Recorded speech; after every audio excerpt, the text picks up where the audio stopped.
अस्सलाम वालेकुम नाज़रीन, मैं हूँ फातिमा मेहर। चलते हैं आज की अहम खबरों की तरफ।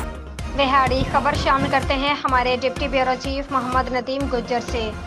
वज़ीर आला पंजाब की हिदायत पर जश्न ईद मिलादुन्नबी सल्लल्लाहु अलैहि वसल्लम सरकारी निजी इमारतों पर चरागाह करने और सेहतमंदाना सरगर्मियों का फ़रोग़ देने का फ़ैसला किया गया।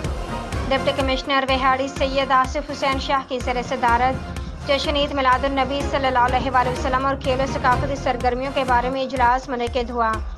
डिप्टी कमिश्नर ने अदारों से प्रोग्राम और शेड्यूल तलब किया और कहा कि हुकूमत की तरफ से मरकज़ी रोड्स के शिरका में मिठाई तकसीम होगी। इस हवाले से पंजाब फूड अथॉरिटी को हर दुकान के नमूना लेकर टेस्ट कराने का भी हुक्म दिया और कहा कि रबीउल अव्वल पर सिक्योरिटी और सहूलियात की फराहमी के लिए हर मुमकिन इक़दाम किए जाएंगे। उन्होंने मज़ीद कहा कि ज़िला विहाड़ी में खेल, सकाफ़ती और दीगर मुस्बत सरगर्मियाँ होंगी।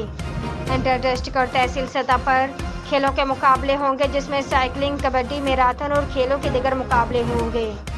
उन्होंने कहा कि गर्ल्स स्कूलों में मीना बाजार लगेंगे, cultural night show, concert, food festival और आर्ट शो होगा और शजरकारी आगाही वॉक भी प्रोग्राम का हिस्सा होगी।